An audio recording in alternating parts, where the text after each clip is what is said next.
다른 광고는 없고요. 예, 오늘 저희가 살펴볼 말씀은요. 사도행전 8장 35절인데요. 사도행전 8장 35절입니다. 저희가 1년 아니면 2년에 한 번씩 복음 전하는 것에 관해서 말씀을 선포하는데요. 예전에는 저희가 주의 만찬 하는 주에는 이제 복음 설교를 했었는데 이제 저희가 지금은 그렇게 하고 있지는 않죠. 예, 그래서 오늘 저희가 오전과 오후에 걸쳐서 복음 전도에 대해서 좀 살펴보려고 하는데요. 이제 오전에는 복음을 전해야 된다는 이제 동기부여에 대해서 살펴보고, 오후에는 이제 복음을 전하는 방법에 대해서 살펴보도록 하겠습니다. 저희가 여러 번 살펴봤던 주제예요. 한 2년에 한 번씩은 살펴봤던 주제입니다. 근데 다시 한번 좀 리마인드를 해보려고 합니다.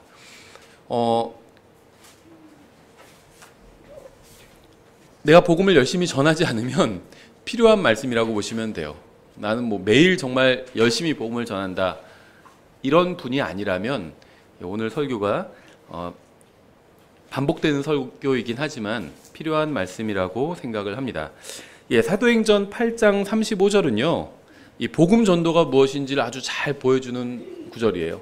그러니까 복음 자체를 담고 있지는 않아요. 그런데 복음을 어떻게 전해야 되는지를 아주 잘 보여주는 말씀입니다. 그래서 빌립이 에티오피아 내시에게 복음을 전하는 장면인데요.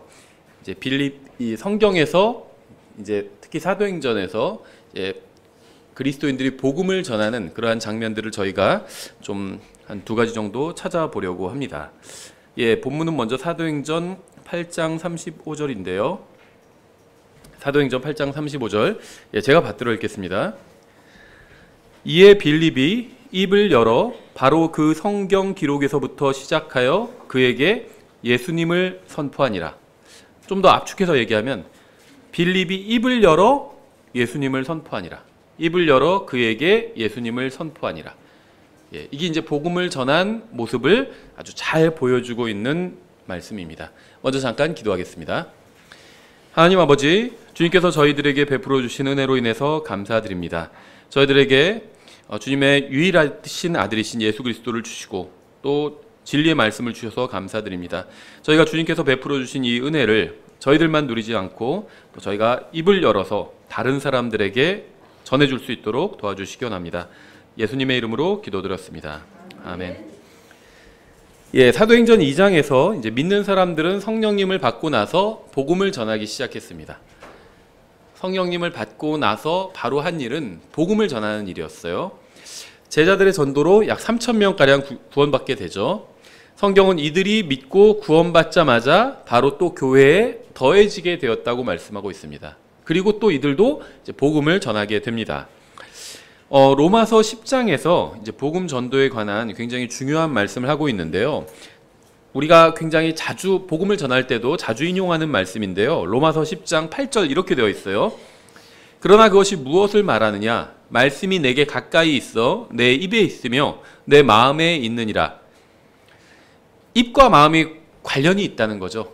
입으로 고백하는 것은요, 마음으로 믿어야 입으로 고백하는 겁니다. 그래서 입에 있고 마음에 있대요. 입과 마음을 지금 거의 동일선상에 놓고 이야기하고 있죠. 마음에 있느니라 하나니 곧 우리가 선포하는 믿음의 말씀이라. 내가 만일 내 입으로 주 예수님을 시인하고 하나님께서 그분을 죽은 자들로부터 살리신 것을 내 마음속으로 믿으면 구원을 받으리니. 이게 입으로 시인하는 것과 마음으로 믿는 게 별개의 것이 아닙니다. 그러면 말을 하지 못하는 장애인들은 어떻게 되나요? 이렇게 질문하신 분도 있었어요. 실제로 입으로 시인하라고 했는데 말을 못해요. 그럼 구원 못 받는 건가요? 이렇게 진짜 묻는 분이 있었는데요. 그렇지 않아요. 입으로 시인하는 게 바로 마음으로 믿는 겁니다. 장애가 있어서 말을 못하면요, 마음으로 믿으면 돼요. 그냥 그럼 구원 받는 겁니다. 입으로 근데 사람이 가득한 걸 말하게 되어 있거든요. 일반적인 장애인이나 이런 특별한 경우가 아니라 일반적인 경우라면요, 마음에 가득한 걸 말하게 되어 있습니다. 누구를 좋아하면요, 결국 좋아한다고 말하게 되어 있어요. 뭐가 먹고 싶으면 먹고 싶다고 말하게 되어 있습니다. 마음에 가득한 걸 사람들은 입으로 말하게 되어 있어요. 성경 그렇게 말씀하고 있죠. 그 얘기입니다. 그래서 입과 마음이 하나예요. 같은 겁니다. 같은 진리를 다른 식으로 표현하고 있는 거예요. 주 예수님을 시인하고 입으로 주 예수님을 시인하고 하나님께서 그분을 죽은 자들로부터 살리신 것을 내 마음속으로 믿으면, 입으로 시인하는 것과 마음으로 믿는 건 같은 거예요. 구원을 받으리니 사람이 마음으로 믿어 의에 이르고 입으로 시인하여 구원에 이르느니라. 의에 이르는 것과 구원받는 게 다른 게 아니죠. 의에 이르렀는데 구원받지 못할 수 있나요? 아니면 구원은 받았지만 의에 이르지 못할 수 있나요? 그럴 수 없죠. 신약 성경에 의하면요, 예수님을 믿으면 의에 이르게 되고요, 구원받게 됩니다. 그래서 마음으로 믿는 것과 입으로 시인하는 것은 같은 거예요. 이게 다른 게 아닙니다. 여기까지가 10절이죠. 11절, 또 성경 기록이 이르기를 누구든지 그분을 믿는 자는 부끄러움을 당하지 아니하리라 하나니. 많은 그리스도인들이 여기서 이제 9절과 10절을 좋아하는데요, 11절에 와서는 좀 당황합니다. 예수님을 믿으면 구원받는다는 부분은 좋지만 그분을 믿는 자는 부끄러워하지 않을 것이다. 이 말씀은 왜 이런 말씀이 있지? 갑자기 잘 나가다가 이렇게 생각하는 경우들이 있어요. 또 나는 부끄러움 좀 잘 타서 복음을 전하지 못한다, 이렇게 생각하는 사람도 있습니다. 왜냐하면요, 이게 영어 표현은 두 가지가 다 돼요. 그분을 믿는 자는 부끄러움을 당하지 아니하리라도 되고 그분을 믿는 자는 부끄러워하지 아니하리라도 됩니다. 한국말은 둘 중에 하나를 선택해서 번역할 수밖에 없어요. 그렇죠? 그런 경우가 굉장히 많습니다. 영어로 man이라고 그러면 사람이라고 번역할 수도 있고 남자라고 번역할 수도 있는데 둘 중에 하나를 선택해야 돼요. 한국말로 번역할 땐. 그래서 여기서는 이렇게 선택한 겁니다. 번역이 잘못됐다는 게 아니에요. 선택을 해야 됩니다. 한국말로 번역할 때. 근데 영어로는 이제 중의적인 표현이 있어요. 예수님을 믿고 시인하는 것을 할 수 있으면 그분을 부끄러워하지 않는 것도 할 수 있다는 겁니다. 그러니까 예수님을 진정으로 믿는 사람은 예수님을 부끄러워하지 않게 된다는 거예요. 12절, 이는 유대인과 그리스인 사이에 차별이 없기 때문이라. 구원에 있어서 그렇다는 거죠. 하나님 앞에서 차별이 없다는 겁니다. 차별이 있는 것 같은데 누구는 부자로 태어나고 누구는 가난하게 태어나고, 물론 그래요. 그런데 영원한 운명에 있어서는 차별이 없다는 겁니다. 누구든 간에 부자든 가난하든 상관없이 예수님을 믿으면 구원받는 거예요. 민족도 상관이 없죠. 유대인이든 그리스이든 어떤 기독교 집안에서 태어났느냐 아니면 불신자 집안에서 태어났느냐, 그것도 상관없다는 겁니다. 예수님을 믿으면 구원받고 거부하면 지옥에 가는 거예요. 여러분 중엔 기독교 집안에서 태어난 분들도 있고요. 그걸 우리나라 말로 모태신앙이라고 하죠. 독립침례교회에서는요, 모태신앙이란 말을 굉장히 싫어해요. 왜냐하면 구원받는 건 예수님을 믿고 구원받는 건데 왜 자꾸 모태신앙이라고 하냐. 모태로부터 믿는 사람이 어디냐. 침례인 요한 같은 예수님을 전하기 위해서 특별한 경우죠. 침례인 요한은 구약의 인물이죠. 신약의 인물 중엔 그런 인물들이 없어요. 굉장히 싫어하는데 저는 뭐 그렇게까지 싫어할 건 없다고 생각합니다. 개인적으로. 그냥 이 모태신앙이란 말이요, 영어로는 없어요. 사실은 성경에 있는 개념이 아니에요. 근데 굳이 모태신앙과 비슷한 말이 뭐냐면 그냥 크리스찬 패밀리에서 나는 태어났다, 이런 표현입니다. 영어로는 그런 식으로 표현해요. 모태신앙이란 말 자체가 없고 그냥 크리스찬 패밀리, 이런 말을 합니다. 우리 부모님은 크리스찬이었다, 이런 식으로 표현하는데 그게 모태신앙이란 말이죠. 모태신앙이라고 해서 구원받은 건 아니죠. 그 표현 자체는 비성경적인 표현이죠. 우리가 그냥 대충 알아들을 수 있죠. 기독교 가정에서 태어났다는 말이구나, 이렇게 알아들을 수 있죠. 구원은 자신이 예수님을 믿고 구원받는 겁니다. 그런데 모태신앙이라고 해서 뭐 나쁜 건 아니에요. 부모님이 예수님 믿는 게 나의 구원과 직접적인 관련은 없어요. 나도 예수님을 믿어야 구원받는 겁니다. 하지만 부모님이 예수님을 안 믿는 것보다 훨씬 더 좋죠. 저는 믿는 가정이 아니라 불신자 가정에서 저는 태어났습니다. 하지만 구원에 있어서는 차별이 없어요. 예수님 믿겠다고 하니까 예수님 구원해 주신 겁니다. 또 믿는 가정에서 태어난 분들은 더 복받은 거죠. 어렸을 때부터 부모님으로부터 하나님에 대해서, 예수님에 대해서 배울 수 있으니까. 그렇죠. 그래서 구원에 있어서는 차별이 없어요. 어떤 가정에서 태어났느냐, 어느 민족에서 태어났느냐, 차별이 없습니다. 어떤 분들은 아랍에서 태어나면 예수님 믿기 어려울지 않을까, 이런 분들도 있는데요. 아랍에서도 예수님 믿는 사람들 굉장히 많아요. 굉장히 많다 이렇게 말하기는 좀 어렵겠지만 있습니다. 간증들이 있어요. 예수님을 믿으면 가족에서 쫓겨나고 또 형사소추의 대상이 돼요. 감옥에도 갑니다. 근데 그걸 선택해요. 신앙을 포기하지 않고 감옥에 가는 걸 선택합니다. 그런 사람들이 있어요. 그래서 민족도 상관없어요. 모든 사람 위에 계신 같은 주께서 자신을 부르는 모든 사람에게 부요하시니, 여기서 부른다는 건요, 믿고 부른다는 거예요. 로마서 10장의 문맥이 항상 그렇습니다. 믿음에 대해서 얘기하고 있고요. 믿음을 다른 식으로 여러 식으로 표현하고 있어요. 시인하는 것이다. 입으로 시인하는 게 믿는 거고요. 또 부르는 것이다. 이렇게 표현하고 있어요. 예, 주께서 자신을 부르는 모든 사람에게 부유하시니 누구든지 주의 이름을 부르는 자는 구원을 받으리라. 여기서 주님의 이름을 그냥 믿지도 않으면서 부르는데 구원받는다는 게 아닙니다. 믿고 부르는 거예요. 14절에 이제 핵심적인 부분이 나오는데요. 그런즉 그들이 자기들이 믿지 아니한 분을 어찌 부르리요. 이 13절까지만 인용하면요, 어떤 분들은 그럼 뭐 믿지도 않으면서 그냥 예수님 부르면 구원받나요? 이렇게 얘기하는 사람들이 있는데요. 모든 말씀은 문맥을 따라서 해석해야 되죠. 제가 여기서 주님의 이름을 부른다는 것은 믿는 것이다 이렇게 말씀드렸는데요. 제가 그냥 혼자 멋대로 그렇게 해석한 것이 아니라 14절 때문이에요. 그들이 자기들이 믿지 아니한 분을 어찌 부르리요. 믿어야 부를 수 있다 이렇게 말씀하고 있죠. 세상에선 믿지 않아도 부를 수 있는데 성경에선 그런 말을 하고 있는 게 아닙니다. 구원에 대해서 얘기하고 있고요. 주님이라고 부르는 사람은 믿어야 그렇게 부를 수 있다. 이 얘기를 하고 있는 겁니다. 당연한 얘기죠. 예수님을 믿지 않으면 그분을 부르지 않습니다. 누가 예수님 부르죠? 예수님 믿는 사람들이 불러요. 기본적으로. 믿지 않는 사람들은 아예 예수님 얘기도 하지 않습니다. 자기들이 듣지 못한 분을 어찌 믿으리요. 이것도 너무나도 당연한 얘기죠. 선포자가 없이 어찌 들으리요. 여기서 선포자가요, 프리처입니다. 근데 이 프리처라는 단어가 정말 다양하게 쓰여요.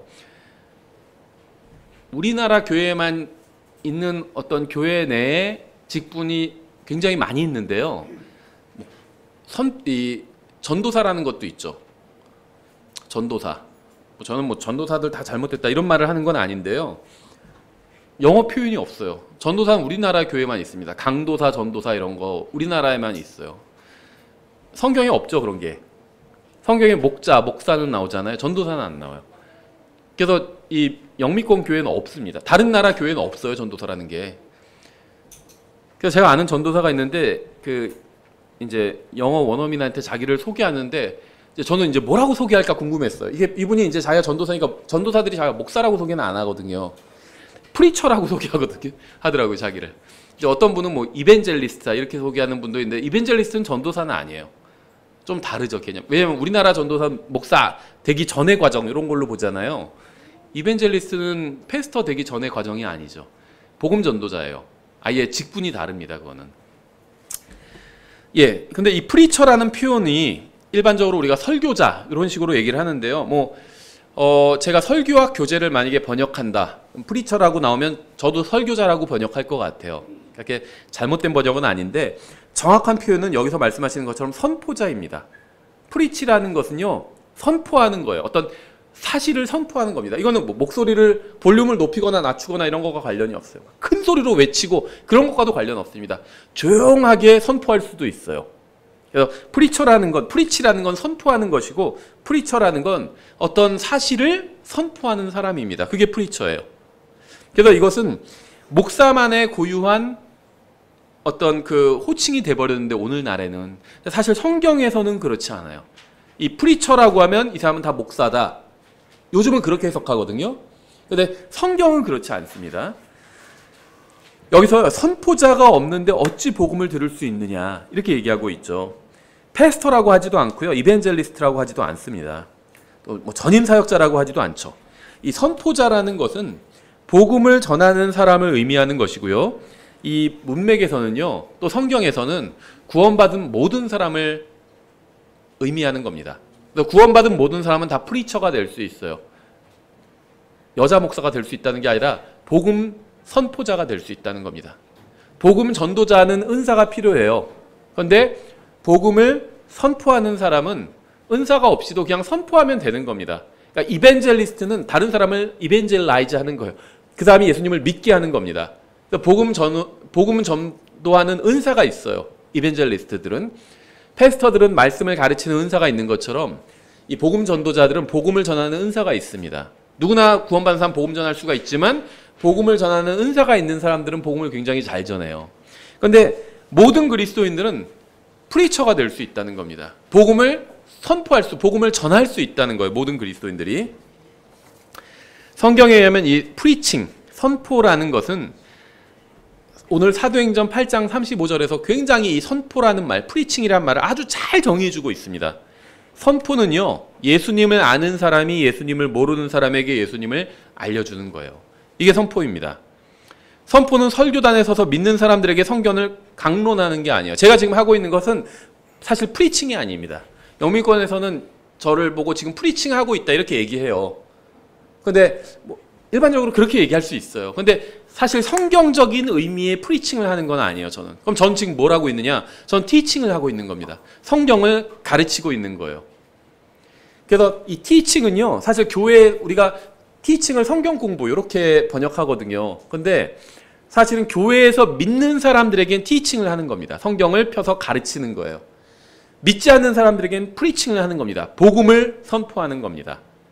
여러분에게는 사실 복음을 선포할 필요가 있을 수도 있어요. 물론 믿지 않는 분이 있을 수도 있습니다. 그런데 믿는 사람들에겐 복음을 선포할 필요가 없어요. 이미 받아들였는데 복음을 못하러 또 선포해요. 이미 복음을 받아들였는데.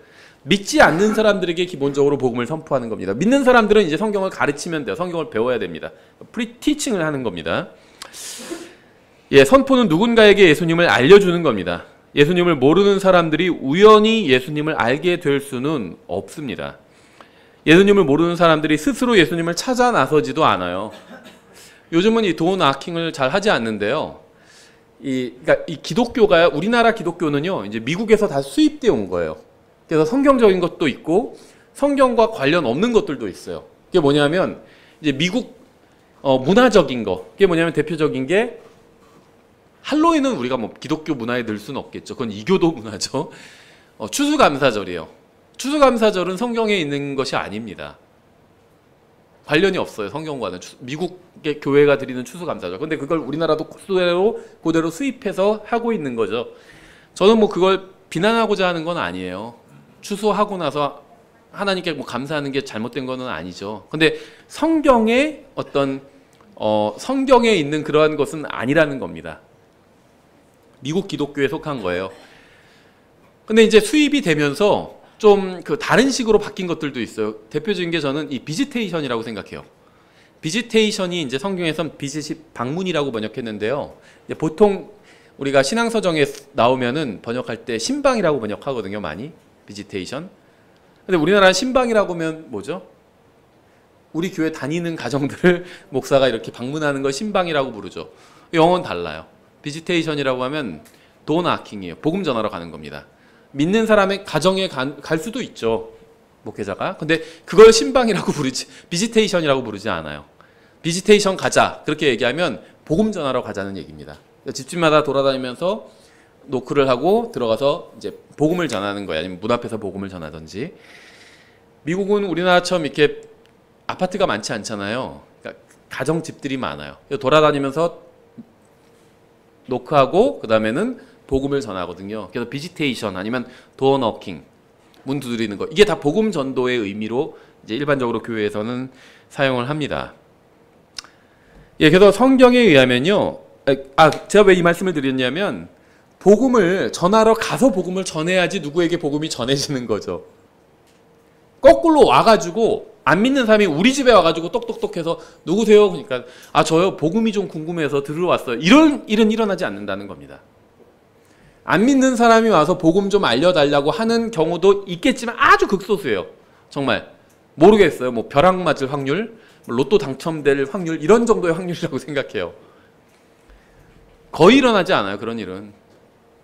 그래서 복음은 어떻게 전해져야 되느냐? 안 믿는 사람이 와서 들려주세요 이렇게 하는 것이 아니라 믿는 사람이 가서 복음을 전하는 겁니다. 안 믿는 사람한테 가서 복음을 전하는 거예요. 하나님께서 황소와 염소의 피로 인간을 구원하실 수 있었죠. 그렇죠. 그러나 그렇게 하지 않으셨습니다. 하나님께서 로마 가톨릭의 성사를 통해서 인간을 구원하실 수도 있었어요. 막 뭐 물을 뿌린다든지 아니면 교황이 한번 축복하면 다 구원받게 한다든지 이렇게 하실 수도 있지만 그렇게 하지 않으셨습니다. 하나님께서는요, 우상 숭배를 통해서도 구원하실 수가 있었죠. 불상 앞에 절하는 자마다 다 구원받게 하겠다, 이렇게 하실 수도 있었어요, 하나님께서. 근데 그렇게 하지 않으셨습니다. 하나님께서는 자신의 아들의 피를 통해서 인간을 구원하고자 하셨고 그렇게 하셨습니다. 그 방법을 선택하셨어요. 하나님께서는 사람들의 초자연적인 방법으로 사람들의 마음을 움직여서 모두 강제로 복음을 믿게 하실 수도 있었습니다. 너희들 다 믿어라 해가지고 다 그냥 저절로 믿게, 그렇게 하실 수도 있지만 그렇게 하지 않으셨습니다. 하나님께서 선택하신 방법은 주님을 알고 구원받은 사람들이 주님을 모르는 사람들에게 어떻게 주님을 알 수 있는지, 주님이 누구신지 전하는 방식으로 복음을 전하게 하셨고, 그걸 믿는 사람들이 구원받게 하셨습니다. 저는 하나님께서 다른 방법으로는 인간을 구원하실 수 없었다는 얘기를 하는 것이 아니에요. 하나님은 전지전능하신 분이에요. 어떤 방법으로든 사람을 구원하실 수 있었습니다. 그런데 하나님께서는요, 예수님을 통해서 구원받는 걸 선택하셨고요. 또 예수님을 먼저 믿은 사람들이 예수님을 모르는 사람들에게 예수님에 대해서 알려줘서 그 다음에 예수님을 구원자로 받아들여서 구원받게 하는 방법을 선택하셨다는 겁니다. 오늘 구원받은 사람들과 그들에게 복음을 전하는 사람들을 살펴보려고 합니다. 그래서 어떻게 복음을 전해야 되는지, 성경적으로는 어떻게 전했는지 아주 핵심적인 사항을 이 오전 시간엔 살펴보고, 오후 시간엔 좀 더 구체적인 방법을 이제 살펴보려고 하는데요. 예, 우리가 첫 번째로 살펴볼 사람은 에티오피아 내시입니다. 에티오피아 내시는요, 아프리카 대륙에 살던 사람이었죠. 에티오피아에 살던 사람이었어요. 이 사람은 굉장히 훌륭한 사람이었습니다. 예수님에 대해서는 몰랐어요. 하지만 하나님은 알고 있었습니다. 구약의 하나님, 유대인들이 섬기던 하나님에 대해서는 알고 있었고, 이 사람도 나아만처럼 하나님 앞에 이방인이었지만 하나님 앞에 나와서 하나님을 믿는 사람이었습니다. 8장 27절에 나와 있죠. 그가 일어나 가는데 보라, 에티오피아 사람 곧 에티오피아 사람들의 여왕 간닥의 밑에서 그녀의 모든 국고를 맡아 큰 권세를 가진 내시가 경배하러 예루살렘에 왔다가, 예, 과거에는 이 내시들이 굉장히 큰 힘을 가졌던 경우가 많죠. 왕의 측근에 있었기 때문에 굉장히 큰 그 권력을 가졌던 경우가 많아요. 그래서 뭐 중국 역사에도 뭐 십상시 뭐 이런 것도 있고, 막 황제를 자기들이 10명의 내시가 움직이고 그랬었죠. 예, 이 사람은요, 굉장히 큰 권세를 가지고 있었던 사람이에요. 국고를 맡은 사람이었죠. 근데 특별히 시간을 내서 하나님께 경배를 하러 예루살렘으로 갔습니다. 아마 휴가를 냈겠죠. 그렇죠? 그래서 하나님께 경배를 하러 갔어요. 굉장히 훌륭한 사람이었습니다. 이 사람은 하나님께 경배하기 위해서 고국을 떠나서 아주 먼 지역까지 온 겁니다. 이 사람은 병거를 타고, 마차 타고 온 거예요. 먼 길을 온 겁니다. 비행기 타고 간 게 아니에요. 비행기 타고 무슨 뭐 성지순례 간 것이 아니라 마차를 타고 대륙을 횡단한 겁니다. 그것도 도로가 무슨 포장된 도로도 아니에요. 울퉁불퉁한 그런 도로를 마차를 타고 대륙을 횡단해서 몇 박 며칠을 이상이죠. 뭐 한 달 이상 왔겠죠. 아프리카에서 왔으니까. 에어컨이 나오는 편안한 의자에 앉아가지고 여행할 수 있는 차를 타고 온 것도 아닙니다. 마차를 타고 온 거예요. 병거를 타고 왔습니다. 그래서 아프리카의 사막을 건너서 예루살렘으로 하나님을 경배하러 온 겁니다. 굉장히 믿음이 좋은 사람이었어요. 구약의 하나님을, 유대인들의 하나님을 믿는 믿음이 좋은 사람들이었지만 복음은 모르고 있었습니다. 28절, 돌아가면서 자기 병거에 앉아 대언자 이사야의 글을 읽더라. 여행하실 때 여러분 어떻게 하시나요? 음악을 듣는 경우도 많이 있죠. 또 이제 자기가 운전하면 음악을 듣기도 하고, 또 운전하지 않고 무슨 기차 여행을 하면 뭐 책을 읽을 수도 있겠죠. 그럼 영화를 보면서 핸드폰에, 휴대전화에 영화를 담아가지고 영화 보면서 여행하는 분들도 있어요. 예, 그런데 이 사람은요, 성경을 읽으면서 여행하고 있어요. 굉장히 훌륭한 사람이었습니다. 바른 장소에서 하나님을 경배했고요. 바른 하나님을 믿고 있었죠. 하나님을 믿고 있었어요. 그리고 바른 글을 읽고 있었습니다. 하나님의 말씀을 읽고 있었습니다. 32절, 그가 읽은 성경 기록은 이 부분이니 일렀을 때 그가 도살장으로 가는 양같이 끌려갔으며 털 깎는 자 앞에서 잠잠한 어린 양같이 자기 입을 열지 아니하였도다. 이사야서 53장을 읽고 있었죠. 무슨 뭐 역대기상 뭐 이런 걸 읽고 있지도 않았어요. 그래서 뭐 누가 낳고 죽고 이런 걸 읽고 있는 것도 아니었습니다. 구약에서 복음에 관해서 아주 강력하게 직접적으로 말씀하고 있는 문맥이 몇 문맥이 있는데, 그 중에 가장 대표적인 게 바로 이사야서 53장이죠. 이사야서 53장은요, 하나님의 어린 양이신 예수 그리스도께서 우리를 위해서 고난을 받으시고 십자가에 못 박히신 것을 가장 정확하게 보여주고 있는 구절입니다. 구약에서 가장 복음을 정확하게 전하고 있는 구절이에요. 이 아프리카 사람은요, 바른 하나님을 바른 도시에서 경배했고요, 바른 책을 읽고 있었습니다. 하고 있는 것이 모두 다 하나님의 눈앞에서 아주 올바른 것들이었어요. 33절, 34절. 그가 굴욕을 당하며 공정한 재판도 받지 못하였으니 누가 그의 세들을 밝히 드러내리오. 이는 그의 생명이 땅에서 빼앗김을 당하였기 때문이로다 하였더라. 내시가 빌립에게 응답하여 이르되 원하노니 대언자는 누구를 가리키며 이것을 말하느냐, 자기를 가리키느냐 아니면 어떤 다른 사람을 가리키느냐 하매, 이 사람은 하나님을 믿었죠. 하나님께 경배하는 사람이었습니다. 또 하나님께 경배하기 위해서 대륙을 가로질러서 올 만큼 신실한 사람이었어요. 목포에서 무슨 다른 교회를 찾아가지고 막 서울까지 오고 무슨 그런 사람들도 있어요. 예, 그런 사람이었습니다. 또 성경을 읽고 있었는데요. 그것도 막 어디 엉뚱한 구절을 읽고 있는 것이 아니라 복음과 관련 없는 말씀들도 있죠. 근데 그런 말씀을 읽고 있는 것이 아니라 예수님의 대속적인 죽음을 아주 직접적으로 말씀하고 있는 이사야서 53장을 읽고 있었습니다. 그런데 이 사람은 빌립에게 자신이 읽고 있는 것의 의미를 전혀 모르겠다고 말하고 있는 거예요. 여기서 지금 말하고 있는 화자가 자기 얘기를 하는 거냐 아니면 제3자에 대한 이야기를 하거든요. 그것도 파악을 못하고 있어요. 그렇죠? 만약 하나님을 믿는 어떤 사람이 경배하기 위해서 먼 길을 마다 않고 가면서 구약성경 이사야서 53장을 읽고 있는데도 불구하고 예수님을 거기서 찾지 못했다면 에티오피아 내시 같은 사람도 구원받지 못했다면 아직 구원받지 못한 겁니다. 하나님을 알고 있었고 바르게 경배했었고 아주 훌륭한 사람이었어요. 성경도 복음, 전도지를 읽고 있고요. 전도책자를 읽고 있고요. 복음 관련된 말씀을 읽고 있는 겁니다. 그런데도 구원받지 못한 겁니다.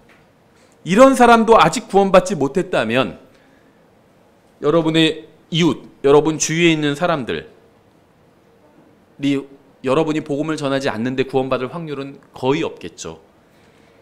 여러분의 직장 동료나 학교 친구나 여러분 주위에 있는 사람들도 이 에티오피아 내시가 지금 이 시점에서 구원받지 못했다면 여러분 주위에 있는 사람들도 구원받지 못한다는 겁니다. 스스로는 구원받을 수 있는 방법이 없다는 거예요. 만일 이 아프리카 사람이 예수님을 찾지 못했다면 지금 성경을 읽고 있고 복음에 관련된 말씀을 읽고 있는데도 여기서 예수님을 찾지 못하고 있어요. 이게 누군지도 몰라요. 이사야가 자기에 대해서 얘기하는 건가? 아니면 어린 양에 대해서 얘기하는 건데 이게 누구 얘기하는 건지 전혀 지금 헤매고 있습니다. 예수님을 찾지 못하고 있어요. 에티오피아 내시가 여기서 구원받지 못했다면 여러분 주위에 있는 사람들 있죠. 예수님을 아직 믿지는 않고 있지만 주위에 있는 사람들 있잖아요. 그 사람들이 구원받을 수 있는 확률이 예수님을 만날 수 있는 확률이 거의 없다는 겁니다. 만약 여러분이 그 사람들에게 예수님을 전해주지 않는다면.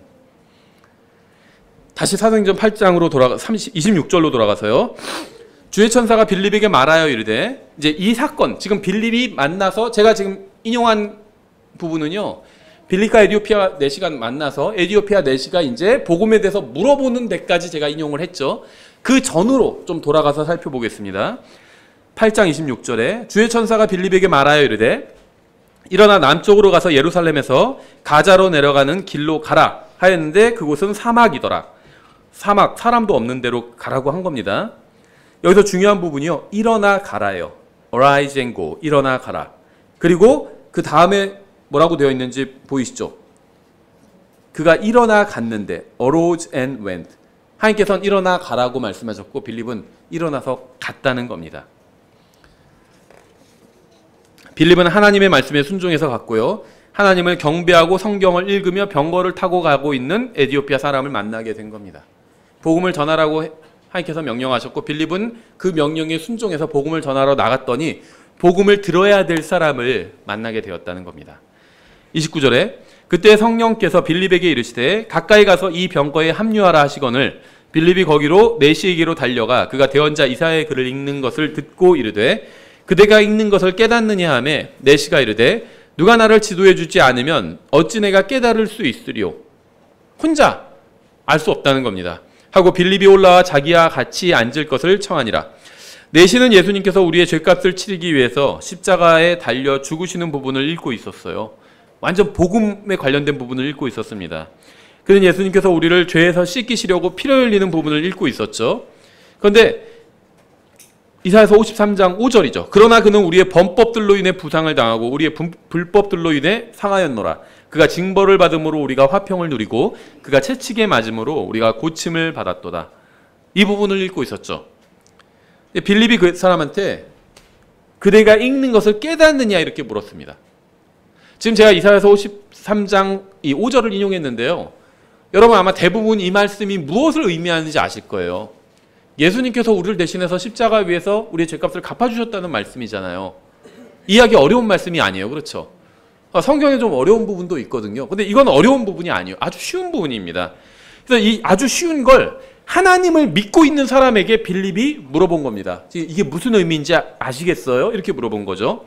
그러니까 이 내시가 뭐라고 얘기했죠?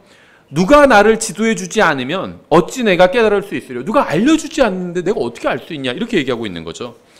여러분 주위에 있는 사람도 이 내시와 별로 다르지 않습니다. 오히려 이 내시보다 더 훌륭한 사람은 없을 거예요.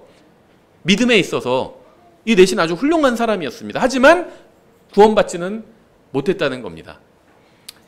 여러분의 이웃도 비슷해요. 교회엔 다니지만 예수님을 찾지 못했고 만나지 못한 분들도 굉장히 많이 있습니다. 그래서 좀 이제 누가 교회 다닌다 그러면 그냥 직접적으로 물어보기가 좀 죄송해서 전 약간 돌려서 물어봐요. 왜냐면은 이제 누가 교회 예를 들면 교회 다녀도 구원받지 못하는 사람들 굉장히 많이 있거든요. 저는 굉장히 많이 봤어요. 심지어 독립침례교에서도 많이 봤습니다. 교회는 다니지만 구원받지 못하는 사람들이 많이 있어요. 근데 구원 받으셨어요? 이렇게 물어보면 질문이 좀 너무 강하잖아요. 이게 영미권에선 그런 식으로 물어봐요. 직접적으로. Are you saved? 이렇게 구원 받으셨어요? 이렇게 물어보는데 우리나라에선 그렇게 물어보면은 굉장히 자존심 상해하고 막 그러거든요. 또 무슨 말인지 못 알아들어요. 교회 다닌다니까요. 이렇게 응대하는 사람도 있어요. 근데 교회 다니는 것과 구원 받는 건 별개의 일이거든요. 나는 구원 받았느냐고 물어봤지 교회 다니냐고 물어본 게 아닌데 구원 받으셨어요? 이러면 교회 다닌다니까요. 이렇게 대답하는 사람도 있어요. 그래서 저는 이제 그거를 간접적으로 물어봅니다. 어떻게 물어보냐면 저는 예를 들면 1990년 7월 어느 날 성경을 읽다가 우연히 거기서 예수님을 알게 되고 구원받았어요. 혹시 형제님은 어떻게 구원받으셨나요? 이렇게 물어봐요. 그러면 이제 저는 어떻게 해서 구원받았습니다. 어떻게 예수님 믿게 됐습니다. 이렇게 얘기하는 사람도 있고 어떤 사람은 벙쪄하는 사람도 있어요. 자기는 그런 경험이 없거든요. 그냥 저는요 어렸을 때부터 교회 다녔어요. 이렇게 얘기하는 분도 있어요. 그럼 이제 그걸 감안해서 이제 얘기할 때 저도 얘기를 하죠. 그러니까 이 에디오피아 내시는요 아주 훌륭한 사람이었어요. 지금으로 치면요 교회 다니는 사람이었어요. 또 교회에서 직분도 맡은 사람이었고 열심히 섬기는 사람이었어요. 성경도 열심히 읽는 사람이었어요. 전도책자도 읽는 사람이었습니다. 하지만 아직 구원받지는 못한 사람이었어요. 이런 사람들 우리 주변에 굉장히 많아요. 35절에 이에 빌립이 자기도 바쁜 관계로 그냥 길을 가버리더라. 이렇게 얘기하지 않았죠. 이에 빌립이 다음 주에는 자기가 다니는 교회에 꼭 나오라고 하더라. 이러지도 않았습니다.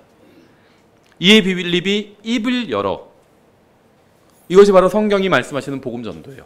입을 열어. 이에 빌립이 입을 열어 바로 그 성경 기록에서부터 시작하여 그에게 예수님을 선포하니라. 입을 열어서 예수님을 선포하는 것, 예수님을 알려주는 것. 이게 복음 전도예요. 여기엔 교회도 없죠, 아직. 청중도 없어요. 설교단도 없습니다. 한 사람이 다른 사람에게 예수님을 전해주는 것이 바로 선포, 복음 전도입니다. preaching, 선포. 성경에서 말씀하시는 선포는요, 예수님을 아는 사람이 예수님을 모르는 사람에게 예수님을 알려주는 거예요. 그 사람이 예수님을 믿든지 받아들이든지 거부하든지 그건 그 다음 그 사람의 몫입니다. 우리가 할 일은요, 예수님을 알려주는 거예요. 그러면 선포한 겁니다. 복음을 전한 거예요. 그 다음에 복음을 받아들이고 거부하고 그 사람의 몫이지 우리의 몫이 아니에요. 우리가 할 일은 복음을 전하는 겁니다. 입을 열어서 예수님을 알려주면 그게 복음을 전한 거예요. 이에 빌립이 입을 열어 바로 그 성경 기록에서부터 시작하여 그에게 침례교회를 선포하니라 이렇게 되어 있지 않죠. 지역교회를 선포하니라, 근본주의를 선포하니라 이렇게 되어 있지 않아요. 예수님을 선포하니라 이렇게 되어 있습니다. 저희 교회에서 그런 분들 없는데요. 어떤 분들 막 교회 자랑하고 다니는 분들이 있어요. 교회 자랑할 수도 있겠죠. 근데 그거는 복음을 전한 게 아닙니다. 그럼 그건 무엇을 한 거냐? 그건 교회 자랑을 한 거예요. 목사님 자랑하고 다니시는 분들도 있어요. 나쁜 건 아니겠죠. 근데 그건 복음을 전한 게 아니에요. 예수님을 선포해야 됩니다. 예수님을 알려줘야 돼요. 여러분은 예수님을 알고 계신가요? 예수님께서 십자가 위에서 무엇을 하셨는지 알고 계신가요? 예수님께서 여러분을 위해서 무엇을 하셨는지 알고 계신가요? 그러면 여러분은 구원받지 못한 사람에게 복음을 전할 만큼 충분히 예수님을 알고 있는 겁니다. 예수님에 대한 모든 걸 다 알 수는 없어요. 그분이 뭐 영원 전에는 뭐 하고 계셨는지 그걸 어떻게 알아요? 알 수도 없습니다. 그럼 예수님을 안다는 게 뭐냐면 예수님께서 누구시고 창조주 하나님이시죠. 모든 것을 심판하실 심판자시죠. 이거 다 알죠. 어려운 게 아니에요. 그 예수님께서 창조주 하나님이신 예수님께서 십자가 위에서 인간의 몸을 입고 이 세상에 오셔서 십자가 위에서 우리의 죄값을 다 갚아주셨죠. 이 정도를 알면요, 예수님에 대해서 알고 있는 겁니다. 다시 말하면 예수님이 나를 구원하실 수 있는 유일한 구원자라는 사실을 알고 있으면 복음을 전할 만큼은 충분히 알고 있는 거예요. 복음을 전하다 보면 다른 사람이 우리가 오후 시간에 다루겠지만 어려운 질문을 할 수도 있어요. 그러면 모르면 모른다고 하면 돼요. 그건 제가 잘 모르는데요. 예수님이 지금 선생님의 모든 죄값을 십자가 위에서 다 갚아주셨습니다. 내가 알고 있는 걸 전하면 되는 거예요. 그럼 복음을 전한 겁니다. 복음을 전하다가 질문에 답하지 못할 수도 있어요. 또 답할 수도 있고요. 그거는 본질적인 게 아니에요. 답을 하면 좋겠죠. 근데 내가 모르는 걸 질문하면 못할 수밖에 없어요. 아는 걸 전하면 됩니다. 뭘 알죠? 예수님이 나와 그 사람을 구원할 수 있는 유일한 구원자라는 사실을 알고 있잖아요. 그걸 전하면 복음을 전한 겁니다. 36절 그들이 계속해서 길을 가다가 어떤 물의 이름에 내시가 이르되 보라 여기에 물이 있으니 무엇이 내가 침례받는 것을 방해하리요. 만일 빌립이 개역 성경을 보고 있었다면 대답하지 못했겠죠. 왜냐하면 여기서 에티오피아 내시가 물어보는데 그 다음 절이 개역 성경에 없음이라고 되어 있어요. 그렇죠? 내가 침례받는 것을 무엇이 방해하려 하는데 빌립이 없음. 이렇게 하면 이상하겠죠. 예, 킹제임스 성경 이렇게 되어 있어요. 빌립이 이르되 만일 그대가 마음을 다하여 믿으면 받을 수 있니라. 믿은 사람이 침례받을 수 있는 거죠. 하니 그가 응답하여 이르되 예수 그리스도께서 하나님의 아들이심을 내가 믿노라. 이것도 뭐 비난하고자 하는 건 아닌데요. 그 침례식하는 동영상이 많지는 않은데 가끔 검색해 보면 별걸 다 물어봐요. 침례하면서 침례를 주는 사람이 침례 받는 사람한테 뭐 교리문답을 다 하더라고요. 성경부터 시작해가지고 뭐 재림 막 예수님 초림 무슨 뭐 대속 그다음에 재림 막 별걸 다 물어보더라고요. 독립침례교회 뭐 별걸 다 물어보는 분도 있는데 그게 뭐 잘못됐다는 건 아닌데 성경에서 보면요 그냥 예수님을 믿는지 안 믿는지 핵심적인 것만 물어봤습니다. 핵심적인 것만 물어보는 게 좋은 것 같아요. 예수 그리스도께서 하나님의 아들이심을 내가 믿노라. 나 예수님 믿는다. 이렇게 대답하니까 그가 명령하여 병거를 멈추게 한 뒤에 빌립과 내시가 둘 다 물속으로 내려가서 그가 내시에게 침례를 주니라. 학습 세례 이런 거 없죠. 여기서 빌립이 먼저 학습 세례를 주고 그 다음에 6개월 후에 이제 본 세례를 주니라. 이렇게 되어 있지 않아요. 예수님 믿는다고 하니까 바로 침례 줬습니다. 정말 믿어요? 하고 막 교리 막 확인하지 않았습니다. 그럴 필요 없어요. 믿는다고 하면 침례 주면 되는 겁니다. 그래서 저희도 아주 간단하게 물어봐요. 하나님 앞에서 죄인이라는 사실과 예수님께서 형제님을 구원할 수 있는 유일한 구원자라고 믿느냐? 믿는다. 그럼 침례 주는 겁니다. 에티오피아 내시는요 하나님을 믿고 있었지만 예수님은 모르고 있었습니다. 이런 사람들 굉장히 많아요. 그는 하나님께 경배를 했지만 예수님은 모르고 있었어요. 성지순례를 하고 성경을 읽고 있었지만 예수님은 모르고 있었습니다. 그는 성경에서 구원에 관해서 말씀하고 있는 부분을 읽고 있었지만 예수님을 찾지는 못했어요. 거기서. 그래서 주님께서는 예수님을 아는 사람에게 일어나 가라고 말씀하셨습니다. 그리고 그는 주님의 말씀에 순종해서 일어나서 갔습니다. 그러자 예수님을 모르던 사람이 예수님을 알게 되었어요. 복음을 전하는 사람이 입을 열어서 얘기해 주었기 때문에 예수님을 알게 된 겁니다. 이것이 바로 최초로 흑인이 구원받은 이야기예요. 그러니까 이제 신약 교회의 일원이 된 얘기입니다. 이전에도 구원받은 흑인이 있겠죠. 근데 그건 이제 구약적 의미고 그리스도의 몸에 들어간 구원, 최초의 교회가 된 이야기, 흑인이 교회가 된 이야기는 바로 여기에 나와 있는 거죠. 이제 백인이 구원받은 얘기도 나와 있죠. 사도행전 10장에 나와 있어요. 가이사라에 고넬료라 하는 어떤 사람이 있었는데 그는 이탈리아 부대라는 부대의 백부장이더라. 지금 동양 사람이 빌립은 유대인이죠. 동양 사람이에요. 흑인에게 복음을 전해서 구원받았고 이제 백인에게 또 복음을 또 다른 동양 사람인 베드로가 복음을 전해서 구원받는 이야기가 나오죠. 가이사라에 고넬료라 하는 어떤 사람이 있었는데 그는 이탈리아 부대라는 부대의 백부장이더라. 장교인 거죠. 우리 지금을 치면 그는 독실한 사람이요 자기의 온 집과 함께 하나님을 두려워하는 사람으로 백성에게 구제물을 많이 주고 항상 하나님께 기도하더라. 하나님도 믿었고요. 하나님을 또 두려워하기까지 했습니다. 기도도 했어요. 구제도 했어요. 봉사도 했고. 훌륭한 사람이었습니다. 이 사람도 독실한 사람이었다고 말씀하고 있잖아요. 성경이. 독실하지만 구원받지 않은 경우도 있어요. 구원받은 사람들 중에서도 독실한 사람을 찾기가 힘든데 독실하지만 구원받지 않은 사람도 있습니다. 하나님을 또 두려워하는 사람이었어요. 하나님을 두려워하지만 구원받지 않은 사람들도 있어요. 구원받은 사람들 중에서도요, 하나님을 두려워하는 사람 별로 없죠. 예, 이 고넬료는요, 자신만 하나님을 두려워했던 것이 아니라 자기의 온 가족이 하나님을 두려워하도록 했습니다. 굉장히 훌륭한 아빠였죠. 자기 혼자 열심히 신앙생활 하는 분들도 있어요. 그분도 훌륭한데 가족이 정말 주님 앞에서 신실하도록 인도하는 사람은 더 훌륭하죠. 대단히 어려워요. 쉽지 않은 일이에요. 근데 자신의 자녀들도 하나님을 두려워하는 사람이 되도록 키웠습니다. 구제물을 많이 주는 또 사람이었어요. 구원받은 사람들 중에서도요, 구제물을 많이 주는 사람 많지 않아요. 또 그는 항상 하나님께 기도하는 사람이었습니다. 여러분 항상 기도하시나요? 기도하시나요? 그럼 네, 기도하죠. 근데 항상 하시나요? 그러면 잠깐만, 항상은 아닌 것 같은데 그렇게 얘기할 수 있죠. 성경은요, 이 고넬료에 대해서 평가하면서 항상 기도하는 사람이었다 이렇게 평가해요. 이건 그리스도인들 중에서도 흔치 않겠죠. 이런 평가를 받을 수 있는 사람이. 사도행전 10장에 나온 고넬료는 분명히 아주 훌륭한 사람이었습니다. 하나님을 두려워하고 항상 기도하고 다른 사람들을 구제하는 사람이었어요. 그런데 그는 예수님을 찾지는 못했습니다. 예수님을 만나지 못했다는 거예요. 다시 말하면 구원받지 못했다는 겁니다. 오늘날에도요, 교회 열심히 다니고 아주 인품도 훌륭하고요, 봉사도 많이 하시고 아주 훌륭한 사람이고 훌륭한 사회원이고 훌륭한 가장인데도 불구하고 구원받지 못한 경우도 굉장히 많이 있어요. 3절, 낮에 9시쯤 되어 그가 환상 중에 하나님의 천사가 자기에게 들어와 자기에게 이르되, 환상을 봤어요. 그런데도 아직 이 시점에서 구원받지 못했죠. 어떤 분들은요, 구원 받으셨어요. 그럼 내가 환상을 보고 무슨 말씀을 들었는데 무슨 소리냐 막 이런 분들이 있는데, 고넬료는요 지금 여기서 환상을 봤지만 아직 구원받지 못했습니다.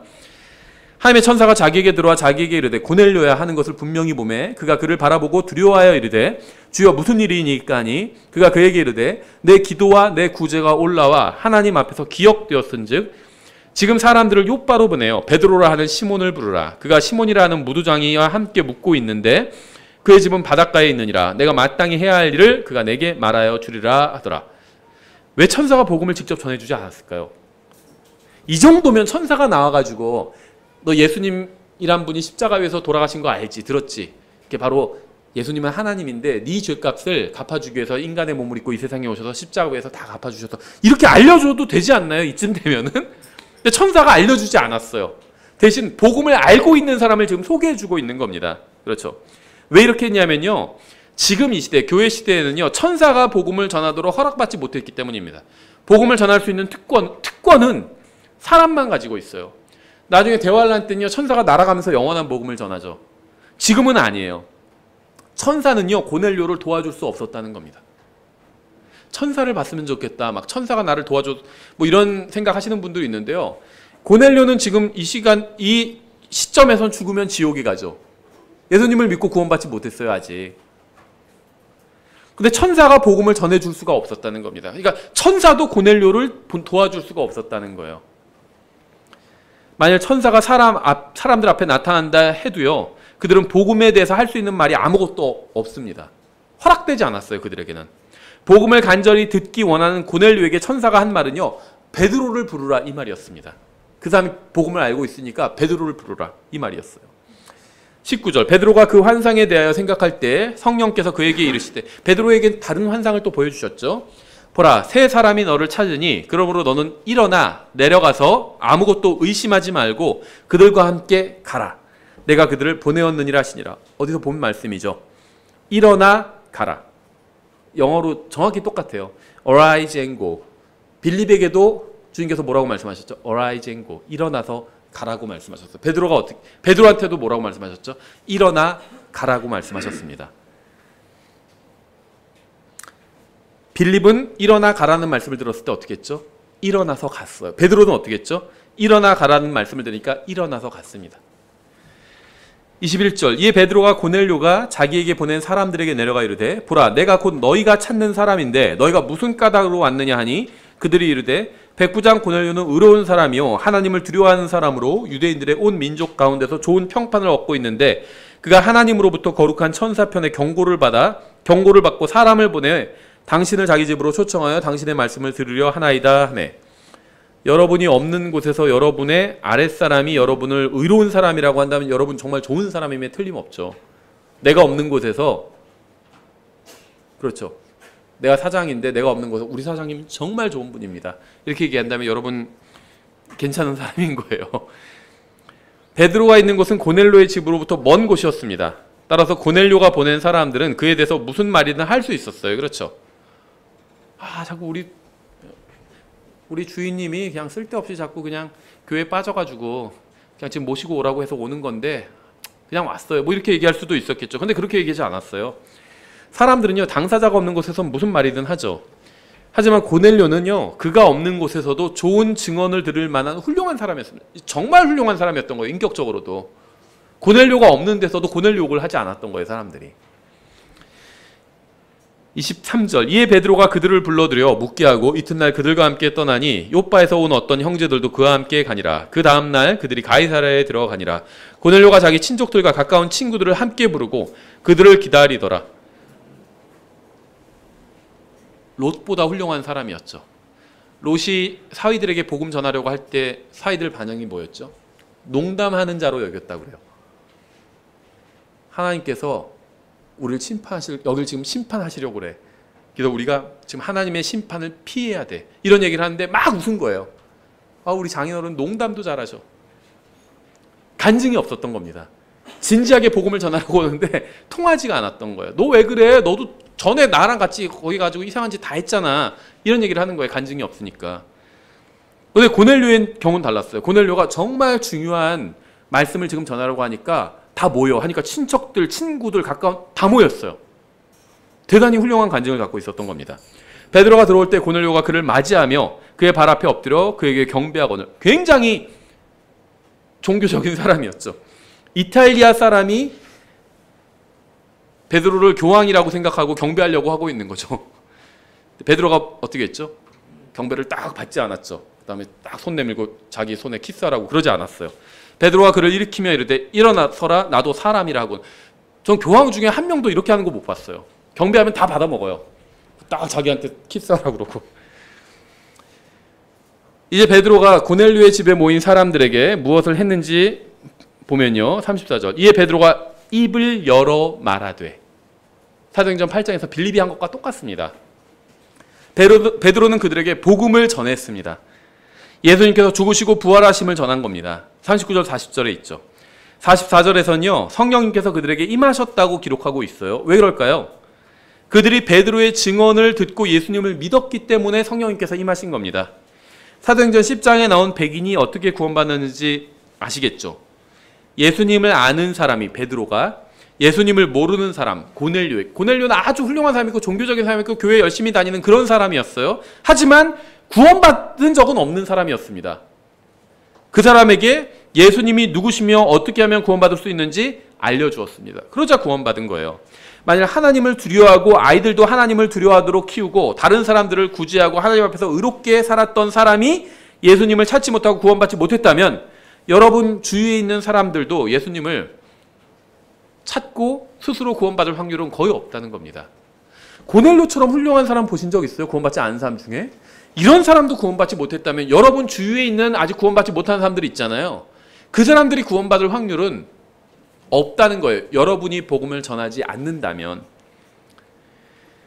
주님께서 빌립에게 가라고 하셨고 빌립이 그 말씀대로 가서 입을 열어서 복음을 전했을 때 누군가 구원받았습니다. 베드로에게 주님께서 가라고 말씀하셨고 베드로가 그 말씀대로 가서 입을 열어서 복음을 전했을 때 누군가 구원받았어요. 주님께서 우리에게 가라고 하실 때 우리가 가서 입을 열어서 복음을 전하면 어떤 일이 일어날까요? 누군가 구원받을 수 있는 거예요. 우리는 빌립과 베드로와 같은 하나님을 믿고 있고요. 같은 성령님의 인도를 받으면서 같은 복음을 전하고 있죠. 그때나 지금이나 세상 똑같아요. 그때도 악하고 지금도 악합니다. 세상이 너무 사악해서 더 이상 복음을 믿지 않는다고 생각하는 사람들도 있어요. 근데 세상은요, 갑자기 악해진 게 아니에요. 요즘 애들은 왜 이런지 몰라. 요즘은 세상이 왜 이런지 몰라. 이렇게 얘기하시는 분들도 있는데 옛날에도 그런 말 다 했어요. 여러분들 80년대에도 그런 말 다 하시지 않았나요? 90년대도 다 했고요. 100년, 200년 전에도 다 그런 말 했어요. 성경을 믿는다면 적어도 세상이 갑자기 악해졌다 이렇게 생각하지 않으셔야 합니다. 그렇죠? 갑자기 악해진 게 아니에요. 세상은요, 오래전부터 사악했습니다. 여러분도 구원받기 전엔 똑같이 사악한 사람들이었어요. 하나님 앞에서는. 똑같이 하나님 앞에서 부정했습니다. 똑같이 더러웠어요. 하나님 앞에서. 똑같이 소망도 없는 사람이었습니다. 하지만 하나님께서 여러분을 구원해 주셨죠. 누군가를 통해서 구원해 주셨어요. 누군가 여러분에게 복음을 전하게 하셔서 구원해 주셨습니다. 하나님께서 여러분을 구원해 주신 것처럼 여러분의 이웃과 직장 동료도 구원해 주실 수 있습니다. 여러분이 단순히 좋은 직장인의 모습을 보인다고 해서 동료들이 자동으로 예수님을 알게 되는 건 아니에요. 그것도 필요합니다. 좋은 간증도 필요해요. 그런데 반드시 입을 열어서 예수님을 전해야 합니다. 하나님께서는 고넬료에게 천사를 보내셔서 베드로를 부르게 하셨습니다.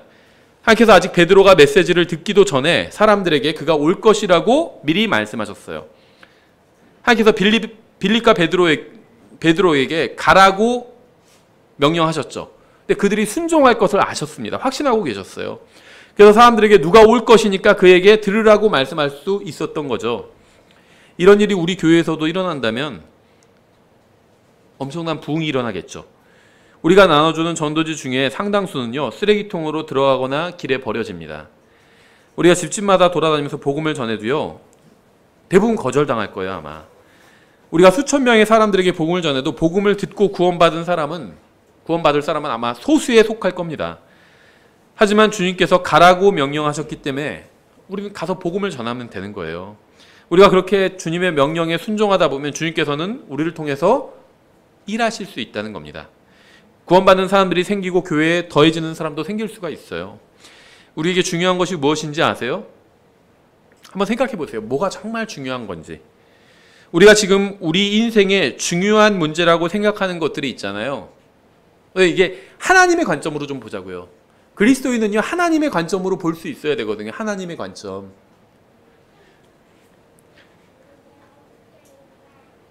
(100년) 후에도 우리가 지금 중요하다고 생각하는 문제들이 중요할까요?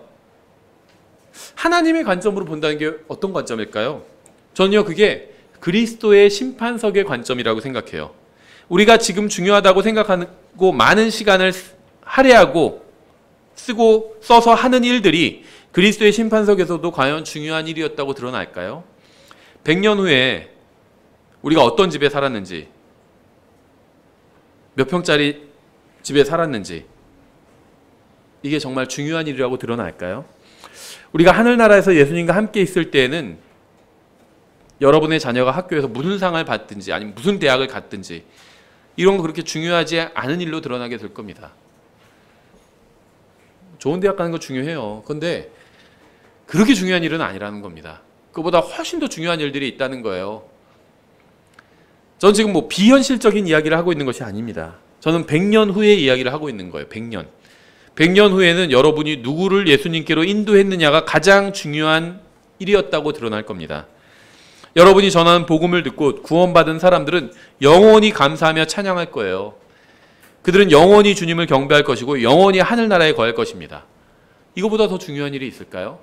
우리가 먹고 살기 위해서 하는 일들이 중요하지 않다는 게 아닙니다. 해야 돼요. 가정을 부양하기 위해서 일을 해야죠. 중요합니다. 그것도. 근데 그거보다 훨씬 더 중요한 일이 있다는 거예요. 영원히 기억될 일이 있다는 겁니다. 영원히 기념되고 영원히 보상이 주어질 만한 일이 있다는 겁니다. 우리가 먹고 사는 문제는요, 이 세상에서의 일이죠. 그것도 중요합니다.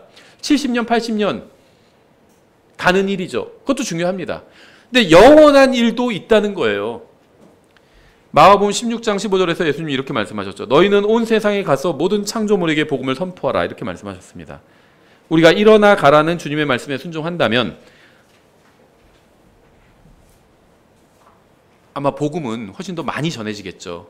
여러분이 자신을 부인하고 십자가를 지고 주님을 따르면 복음을 전하고 전도지를 나눠주고 한다면 성령님께서는요, 여러분의 마음을 새롭게 해주실 것이고요, 여러분을 통해서 일하실 겁니다.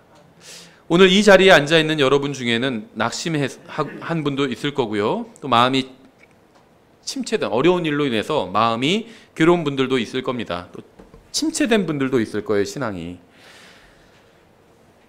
가장 좋은 치료책을 제가 알려드릴게요. 그런 분들한테. 구원은 받았는데 여러 가지 일로 인해서 마음이 가라앉아 있어요. 침체되어 있어요. 그런 분들에게 가장 좋은 치료책이 있습니다. 복음을 전하는 거예요. 예수님을 알려주십시오. 여러분 주위에 있는 사람들에게. 전도지를 나눠주세요. 교회 불만이 많고요. 교회와도 더 이상 즐겁지 않은 분들도 있을 겁니다.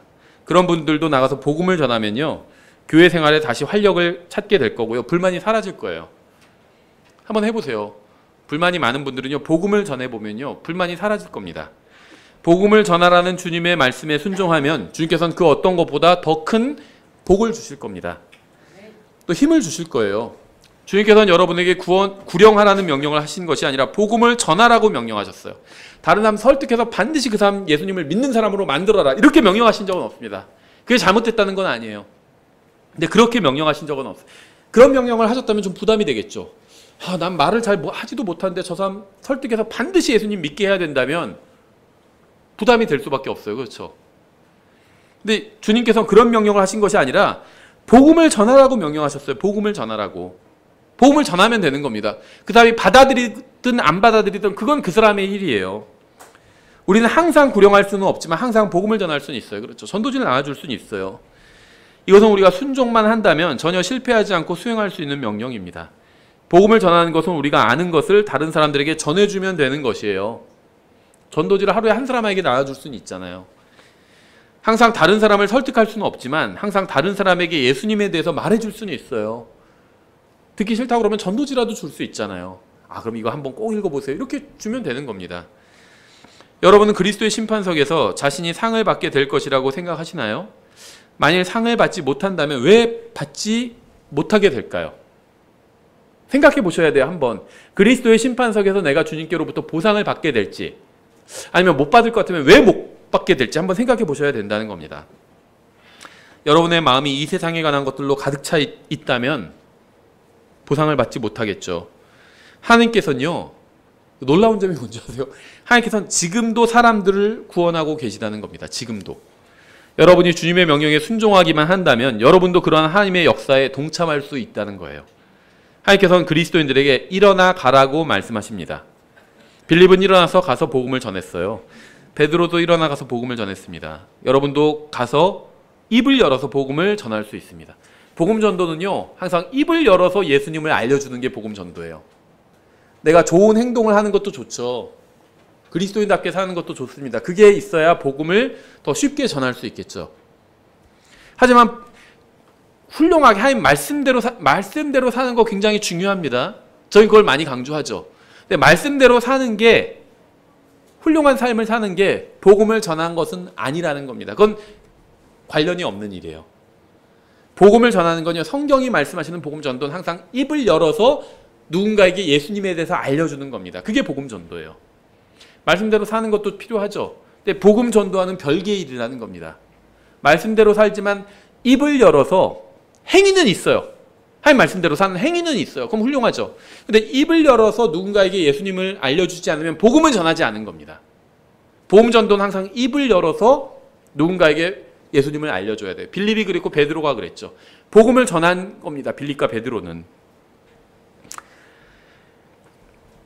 복음을 전해보세요. 누군가에게. 그러면 여러분의 교회와 여러분의 인생과 그리스도의 심판석에서의 받을 보상이 바뀔 거예요. 그리고 여러분을 통해서 구원받은 사람이 하늘나라에서 여러분한테 얼마나 고맙다고 할까요? 그러지 않을까요? 손을 꼭 잡고 정말 너무 고맙다고, 그때 나한테 복음을 전해줘서 너무 고맙다고 그렇게 얘기하겠죠. 이 세상을 바쁘게 사는 중에도 가장 중요한 일이 있다는 걸, 또 영원히 지속될 일이 있다는 걸 잊지 마시기 바랍니다. 기도하겠습니다. 하나님 아버지, 예수 그리스도께서 모든 사람을 위해서 십자가 위에서 죽어주심으로 인해 모든 사람이 구원받을 수 있는 특별한 기회를 받았음에 저희가 감사를 드립니다. 저희가 이제 저희 주위에 있는 사람들에게 복음을 전할 수 있도록 주님 도와주시기 원합니다. 정말 담대하게 입을 열어서 예수님에 대해서 알려주고 또 전도지를 나눠주고 정말 저희가 영원히 주님 앞에서 기억될 수 있는 일을 할 수 있도록 도와주시기 원합니다. 감사드리며 예수님의 이름으로 기도드렸습니다. 아멘.